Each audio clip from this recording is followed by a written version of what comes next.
again to be invited to be part of this very important quarterly meeting of the Nigerian Interreligious Council, which is an avenue for continuous engagement between adherents of the two major faiths in Nigeria, Christianity and Islam. Let me commend the co-chairman of the council, Reverend Dr. Samson Ayokule, the Khan National President, and His Eminence Alhaji Saad Abubakar, the Sultan of Sokoto, and the Chairman of Nigerian Supreme Council for Islamic Affairs, for providing the desired leadership and remaining firm in the face of daunting challenges. I use this opportunity to once again wish His Eminence a happy 65th birthday. He said his 65th birthday is today. So this meeting is coming at a time when our nation is still grappling with the challenges of insecurity that are multifaceted and remain a major threat to the peace and stability of the country. Our security forces have continued to put in their best, which is just bring to an end to the ugly situation at the moment.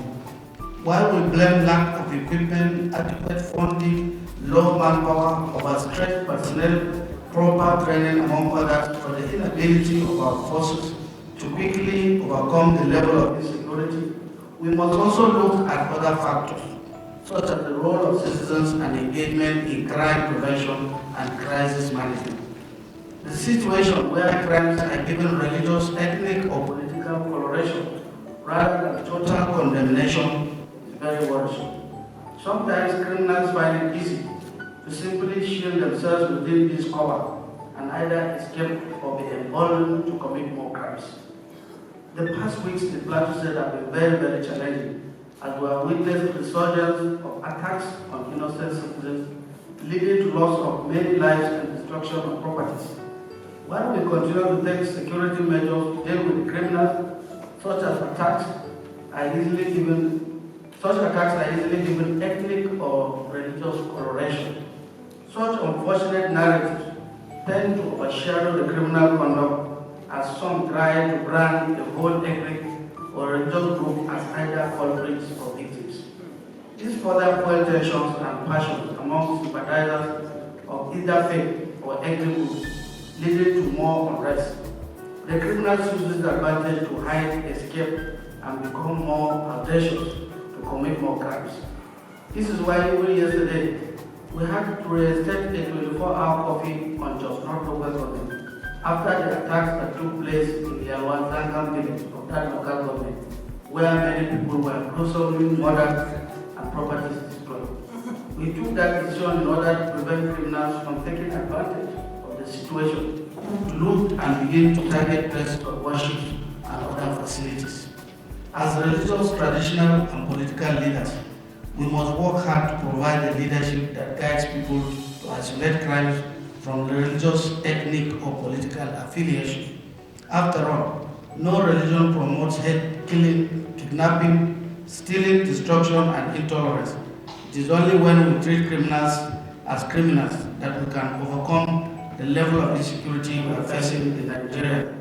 It is rather unfortunate and highly disappointing that some religious leaders and their followers use the pulpit to incite, provoke, and propagate hate, reprisals, as well as attempt to justify the actions of criminals rather than condemn it. I'm sure my president of EPOA is here. It happened in Basa. What they told you is different from what they told me as a cause of that time. And I thank God when we go back, I will give you a video. Because what people do these days, that the criminals will go and perpetrate these crimes. And what they do is they dump it on religious leaders who will go use it to go and do their evangelism. Social media will come in. It will be difficult for government to explain. Sir, after their meeting, I had a meeting with Fulani, I had a meeting with Iroquois. The reason for that crisis was different from what they told me. I have it on record. It had no religious coloration, pure criminality. And all of them admitted and confessed to the governor and said, we're sorry. You laid a ground rule for us, but we breached it ourselves. We want to be sorry for it, and we are coming back to sit down with you. We'll start again. But what they told religious leaders was a different thing, and which came in on a reprisal attack, which we are facing today. And I told them, if you had told the world this, there wouldn't have been any need for reprisal attack. But today, you gave it to religious leaders, they are calling for reprisal attack, and reprisal attacks are coming everywhere. And people are waiting to use that opportunity to go and start looting properties. We are not giving them opportunity. So, and that is why I said, this is the kind of meeting that religious leaders will help us. Because I told them, I said, I will record you. Tell me the truth. They told me the truth. And they said, the mistake came from them. If they had done exactly what I told them for 6 years, today there would have been no problem. But something went wrong. That thing was not religious. It was sheer criminality. Imagine somebody, a religious leader, a chief, a high chief. Something happened, a high chief coming to expose his son. He said, my son was involved. He handed him to the police. The police went there, hanged him for murder, and he confessed that I was the one who killed the Fulani boy. But the question I ask is, if we are not able to expose the criminals within us, then how will government find solutions to some of these people?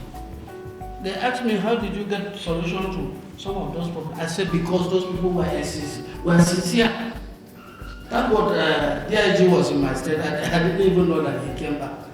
I said some traditional rulers and the religious leaders were sincere in exposing those criminals. And we arrested them. But if you hide them, government will know them, and then they will keep on repeating the same crime again. The second aspect, when we go into closed session, is that I asked them, you were there, DIG. I said, stand up, they all stood up. I said, it happened before, they said yes. I said, we made arrests, they said yes. I said, where are the people? The same you went and bailed them. Some of them ran away. Even the police cannot trace them again. That is the end of prosecution. And the same crime is happening again. And then you will shout, it is president, it is governor, it is traditional ruler, it is this person. I said, am I spirit? Some of you bail them because they are your relations. And you bail them because you knew them, they are criminals. And you release them. Time is coming. They have come back again to perpetuate the same crime. And you say we should look elsewhere. Where are we going to look? Okay, go and review and bring back those people that you bail. Then we will start the review with them. And we now investigate the crime. You will find out, no doubt, that one or two of them is involved. That is the only way that we can be sincere if we are religious leaders. So I will not want to go further because we are going to go into a closed door meeting. And I thank God, His Eminence and the President of Ghana, that you are going to come. And when you come, I would like you to speak the truth. Forget about conflict matters. I see them as conflict matters. Those who will see conflict and begin to preach that we must go for the present attack, either Christians or Muslims. To some of them that I know in my state, I know their pedigree, I know their backgrounds.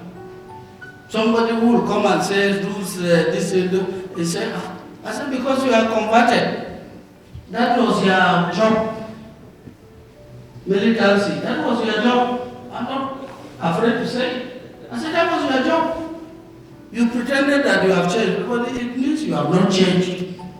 If that was your job, to be militant, be killing people, now you are converted. If you are really converted, I don't think you will ask people to go back and do the same. This is not being sincere, and be sincere with ourselves. I said it here the other time that I said I cannot claim to be religious. I said at best, I'm not even a Catholic, but I'm a Catholic. I'm not a Catholic. I'm not qualified to claim that I'm very religious.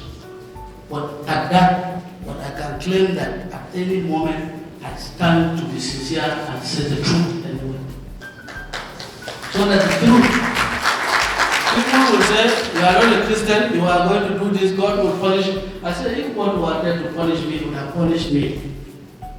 But I'm alive, very healthy, governor of Plateau, and I will not stop telling the truth. Because by the time I die, I will face it in heaven. God bless everybody.